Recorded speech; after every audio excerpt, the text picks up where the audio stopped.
This is the morning brief from the Economic Times.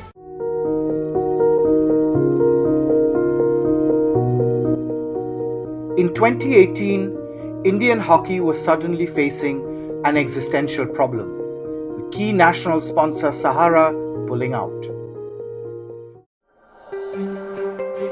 But when everyone else hesitated, a soft-spoken former New York socialite turned longest-serving chief minister of the country stepped in with a 150 crore check for both the men's and women's team, the first state ever to do so. Naveen Patnaik became the man of the moment. Hockey in Odisha is more than a sport. It's a way of life, especially in our tribal regions, where children learn to walk with hockey sticks. When it came to finances, suddenly Sahara was exiting. Hockey India didn't have a sponsor. It was also around the same time that we were building up for Tokyo Olympics. That is when they came up 150 crores. That's like a hell lot of money in Indian sport, especially for a non-cricket sport. That kind of changed the dynamics, the economics for Indian hockey in many ways. It surely did. And with Indian men winning a hockey medal at Olympics after 41 years and the women set to play for another, the role of Odisha and its chief minister gets amplified even more.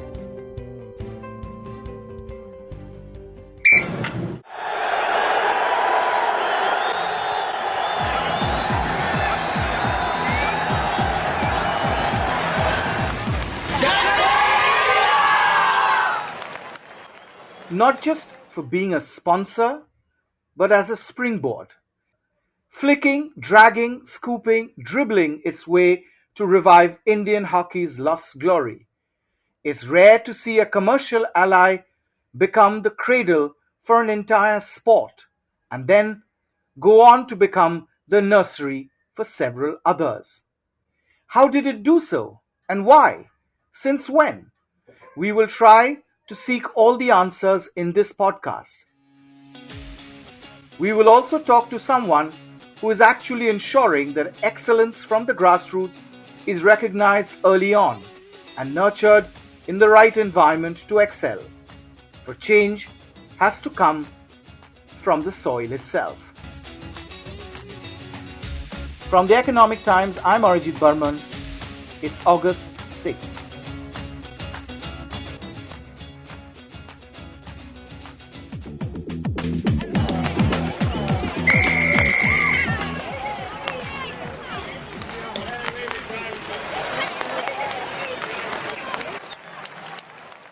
Our colleague from the Times of India, Manuja Verappa, whom you've just heard, has been travelling to Odisha for years to see the transition up close. For someone who has been covering the sport for close to 2 decades, she readily admits Odisha is indeed Indian hockey's best kept secret. That's the tagline from the state's tourism department, but you will realize why it's pretty apt here as well. But let's go back to 2018 first.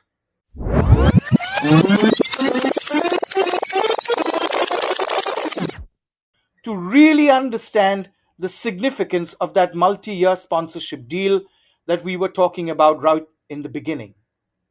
It was truly a crunch time. The Multi-City Hockey India League, modeled on IPL to glamorize the game and make it mass, was floundering. Corporates were acting coy to open their purse strings, and even states where hockey is heart were in two minds. ये India एक मैदान है जहां खेलता सारा जहान है. हमारी बस एक ही भाषा है. Hockey hockey hockey. इंडिया में खेलेगी दुनिया. I don't think anybody made a beeline to support hockey. After that 1980 gold, it was downhill for them from there on. So in terms of visibility, it was very limited. They come into relevance every 4 years when the Olympics is around the corner. Correct. So Sahara was a long time supporter of Indian hockey. When they backed out, there wasn't much coming in. You always had these small players, like, you'll have a car company which will give you a man of the match of a hatchback car in a nationals. Correct. That used to be like the biggest deal for most of them.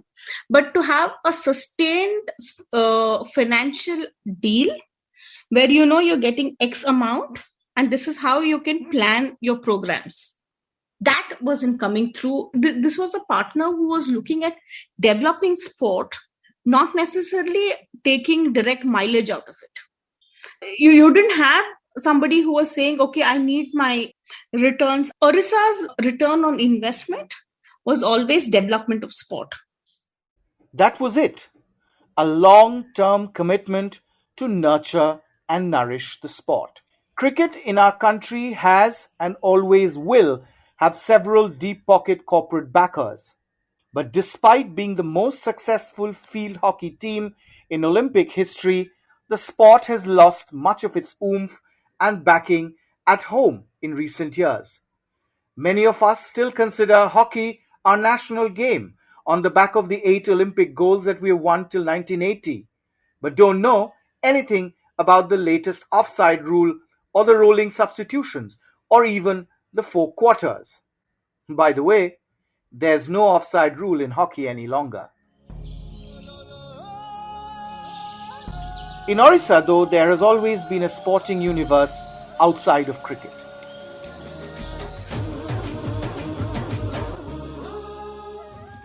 And true to his nature, Naveen Patnaik's decision was not an impulsive one, but was well thought through. The state, especially its large tribal region, has always been home to some of our finest athletes. Several Indian captains for both men and women's hockey are from the state. Both the vice captains playing in Tokyo are from Orissa. When hockey is already in your DNA, are you surprised the state sent a former captain, Dilip Tirke, also known as the Wall, to the parliament? कहते हैं उड़ीसा के जो सुंदरगढ़ जिला है, जिला के अंदर जितने भी मैक्सिमम गांव ट्रैवल्स एरियाज गांव हैं, वहाँ के हवा में, वहाँ के पानी में, वहाँ के ज़मीन में और उनके लोगों के खून में हॉकी है.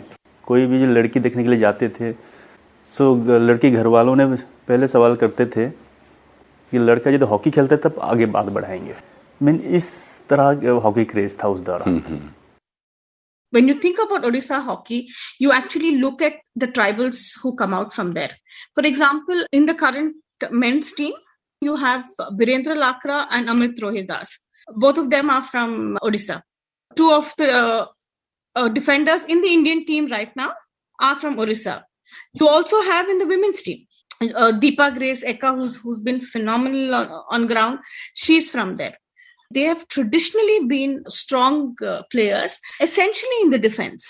If you actually go back and see somebody like, say, Dilip Tirke, Dilip played about 400 matches for India. Right. But for them, I will say the pioneer was Lazarus Barra, who, of course, played many years ago.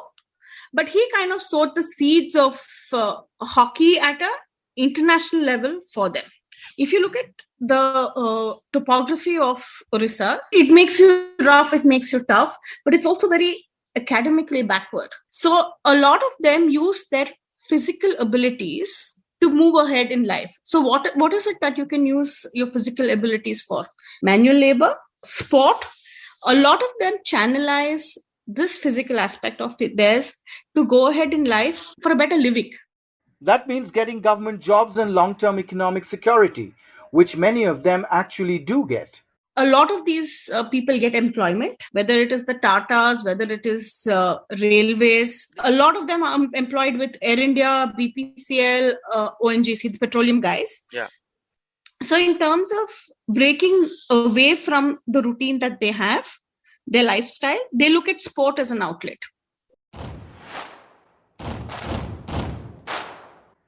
But for the Chief Minister, it's also about connecting with the youth. Direct, Dil Se. and harnessing their raw energy. Tourism, a key revenue driver to the state's exchequer, also feeds off from it as a byproduct of the state's sporting culture.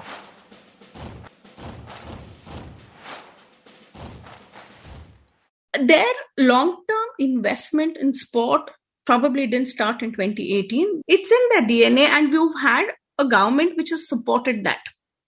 The Patnaik government that prevails in Orissa now, they have, I think, been real game changers in terms of what sport gets. I remember they had a vision statement which said, sport for the youth, youth for the future. To connect youth to the future, you use sport as a tool. Not many know this, but Naveen Babu himself was a hockey goalkeeper while studying in Doon School, and even today remains a true blue fan, and possibly the game's biggest ambassador in the country. Waking up early mornings to watch the matches in Tokyo, or even sending a congratulatory message to the teams. Congratulations, India. What a terrific game our women's hockey team played against Australia. Keep it up.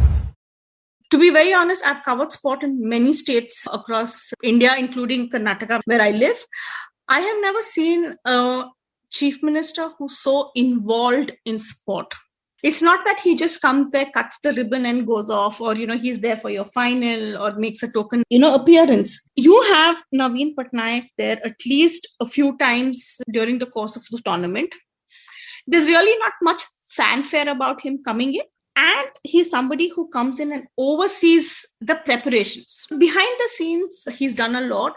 What I honestly feel is his investment in administrators. There's a huge battery of bureaucrats involved in building sport. The reflection of this sporting agenda, says Manuja, is also seen on the roads. So as you get out of the airport and if you're heading towards Kalinga Stadium, which is a massive structure, either side of the roads are lined with artwork. Artwork which is depiction of Indian sport. For example, during the Hockey World Cup or the FIH World Series final, you'll find these huge paintings. You have paintings of players from across the world, not necessarily Indians, not necessarily from Odisha. So, they kind of, when you wake up in the morning, the first sight is that of a hockey player. You have these massive stadiums. The Kalinga Stadium, a part of which is the hockey pitch, massive, can accommodate 20,000-25,000 people at any given time. You have a whole lot of these school children who come in. So in that way, you're making sport as a spectator accessible to the youngsters. So you have these 15, 16-year-olds who are coming in watching a Belgium play, an Australia play, which does leave an impact on them as youngsters if they are keen on taking up sport.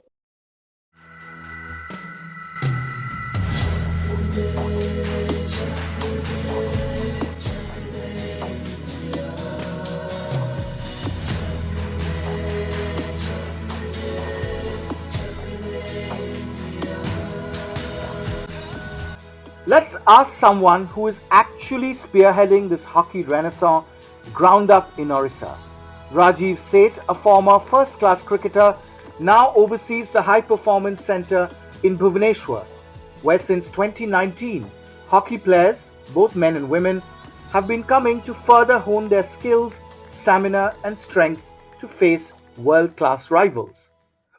High Performance Center is supposed to be catering to not just all the needs of the athletes, which is about the physical, the nutritional, the mental, and all those things. Also bringing about the state-of-art technology into play, the state-of-art coaching into play, and the early exposures which an athlete can benefit as they go about doing their journey. These centers of excellence are also unique as it brings together the state and the corporates in one of those rare public-private partnerships that actually functions smoothly. The sole objective of this initiative is to be the nursery for the federations at the national level. You have a private player like House of Tatas in case of hockey, which we are.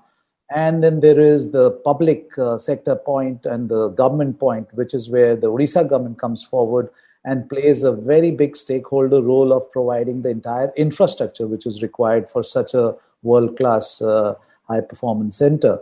So this is an amalgamation of two strong bodies coming together for a common cause. We as private players, we have a complete clarity on our role that we have to ensure the entire operations of the high performance center, and the government has a clear-cut guideline that they need to provide everything that is required from the infrastructure and other resources point of view. So the Tatas take care of training, coaching, food, kits, the education of the athletes, while the state is responsible for infrastructure. That is the ground, stadium facilities, and even lodging. But unlike most other programs, it's not top-down, but bottom-up. Odisha provides such immense talent in the grassroots that it was absolutely a big miss if one would not be there. So we started with 10 grassroots centers in the thickly, densely hockey populated district of Sundargarh. And typically Sundargarh over the period of time has produced some great hockey players and enormous talent. So we started our 10 centers there, which were more of a feeder to the sports hostels, which are run by the government of Odisha sports department. And what we did was that we are in the grassroots. Then we have the regional development centers in these sports hostels of the government. And then we have top of the pyramid is the HPC, which is the High Performance Center. Spotting talent and nurturing them is one thing, but exposing them to the right infrastructure early on is equally important to help them adapt to the new ways of the game that has dramatically changed over the years. So the state has stepped in yet again. Sundargarh, the fount of raw talent in the state, is in the process of having 17 astroturfs, one for each block. It's like a carpet bombing of hockey. So you are present in the densely populated hockey belt of the state. You are also present in the state-of-art facility, which is available to a youngster generally in the general terms when you go to other states, only when they come to the academy or they come to the junior to senior level, which is about 17, 18 years age for the junior and 18 above for the senior. Imagine here, in this case, a grassroots player or a cadet or a trainer at the age of 8, 9, 10 is getting an exposure on AstroTurf, the norm of the day, and which is getting stronger and stronger, as you would have seen in this Olympic with our both Indian teams doing very well. That's the game changer, and which is where you have provided them right at the start, and the coaching complements that. And once they come from that exposure at an early stage to, say, a regional development center, which are the sports hostel, which is already provided with AstroTurfs, they are not in a shell shock situation. To put it in perspective, a tiny country like Netherlands, whose entire population is probably less than that of Orissa, has around 1,200 synthetic turfs. In the whole of India, we have around 120. So now you understand why the Dutch have been excelling in the matches of late. The Hague rejoices, a 7th World Championship for the women in orange. Australians have come a long way, but they just couldn't come far enough to unseat the Queens of World Hockey. Saka puts it into the top corner. There is the final hooter, and Alison Annan and the Netherlands are the World Cup winners once again. They successfully defend their title that they won in The Hague 4 years ago. Sundargarh is just a start. Patnaik actually has a plan that involves far and wide, from big centers like Rourkela to even religious seats like Puri. All are set for a makeover. Cuttack has already held a Commonwealth in table tennis and all. So you can imagine the flagship events which Odisha has brought to fore. And with the Rourkela, the new stadium coming up for the forthcoming Men's World Cup in 2023, absolutely world class. And it has almost a capacity of 35,000 and state-of-art stadium. And imagine the kind of thrust it will give to hockey and other sports. This is a hockey stadium predominantly. And there are other stadiums also coming up. In Rourkela, there is another stadium, with Sai, and likewise there are other properties which are around. And good part is Government of Odisha Sports Department is building the infrastructure in places like Behrampur, Puri. These are densely populated towns, big cities, and they are very much part of the entire ecosystem of sports here. And in my view, infrastructure is the key to any development in any state. And Odisha is making that stride very fast.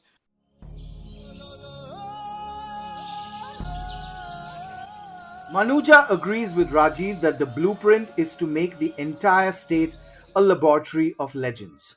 It's not only about world-class stadiums. To feed athletes into those world-class stadiums, they've already set up regional sports complexes. For example, there are something called the satellite stadiums, which are in the pipeline in Odisha, where places like Rourkela, Cuttack, Sambalpur, these places will have world-class facilities, which may not match up to what is in Bhubaneswar, but it's good enough for you to produce a champion athlete. If you do not have these facilities, if players continue to play on natural grass or gravel without turf, by the time they come up, by say 15, 16, 17, when they start coming and playing, they'll spend a better part of their careers playing catch up in terms of acclimatizing and getting used to the infrastructure that is made available to them. It's like catch them young, groom them well. The entire state machinery, from its own enterprises to flagship programs, are chipping in to foster talent. If you look at the way they built infrastructure, you'll realize they're one of the most enterprising states when it comes to support. And there is long-term investment. I'll just give you a small indicator of how it works. The 2019-20, the state youth services budget of Odisha was 266 plus crore. That is how invested they are. They have roped in their own subsidies to support. In terms of their mining industry is one of the supporters of Odisha sports. So within the government machinery, they draw money from other resources to run programs. It of course helps to spread the word when you start hosting top international tournaments at marquee venues like the Kalinga Stadium in Bhubaneswar right from 2017-18.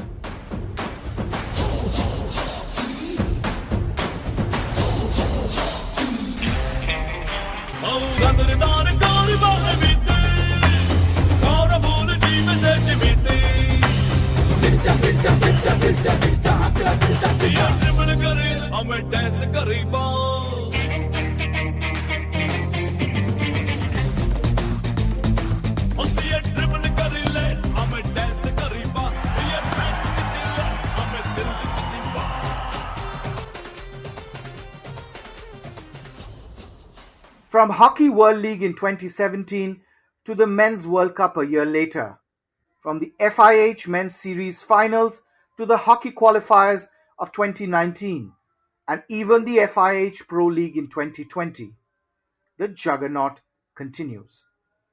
Orissa is once again to host the 2023 Men's Hockey World Cup.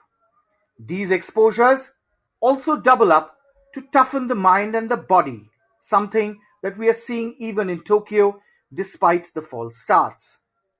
What it does to a team is it offers you home comfort, and you are taking on the best in the world in your backyard, which means it trains you early on to deal with pressure.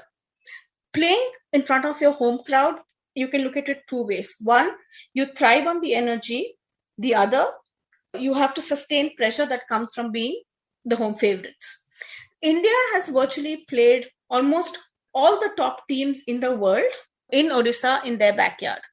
When you go into, especially for the youngsters, for example, we went in with 11 first-time Olympians. They were not overawed by the infrastructure or the grandeur of the stadium in Tokyo. They were used to world-class stadiums. They knew what a practice pitch looks like under lights.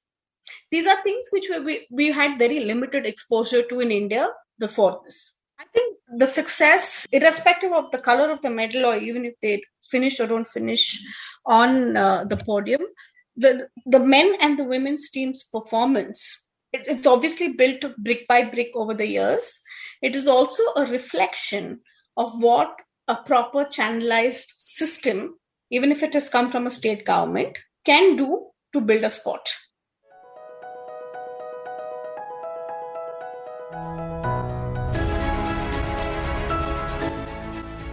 This clearly has been a story of sacrifices, resilience, grit, and most importantly, vision. I say sacrifices when I see both men and women camping together for over a year in a bio bubble in Bangalore, in the middle of the pandemic to train for Tokyo, away from family and friends, missing Ghar Ka Khana.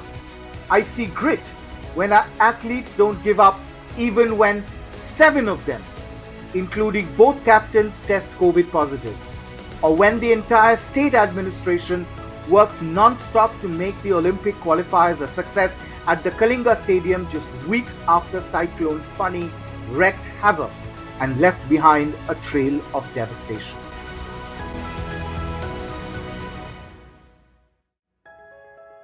I see resilience when a player like Vandana Kalra, the first woman to score a hat-trick in Tokyo, lost her life's anchor, her father, while in camp, but chose not to quit but keep chasing her Olympic dreams. I see vision when a state like Orissa successfully takes up the hockey experiment with the Tatas and ties up with other leading corporates like Reliance, Aditya Birla Group, Dalmia Bharat for other sports and disciplines like archery, shooting, weightlifting, or even sports science and management, roping in past champions like Anil Kumble, Abhinav Bindra or Gagan Nara to build an all-encompassing ecosystem.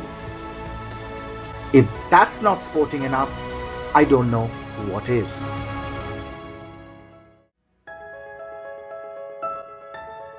I'm Arijit Barman and you've been listening to The Morning Brief. Thank you Manuja and Raji for sharing your stories. Deeply appreciated. This episode was edited and coordinated by Nehal Chalianwala. I hope you enjoyed listening to this episode. We look forward to your feedback. Write to us at themorningbrief@timesgroup.com, and if you like this episode, please share on your social media handles. We'd really appreciate it. The Morning Brief drops every Tuesday, Thursdays and Fridays. Thank you for listening and have a nice weekend. Goodbye. Good luck. All external sound clips used in this episode belongs to their respective owners. Credits mentioned in the description.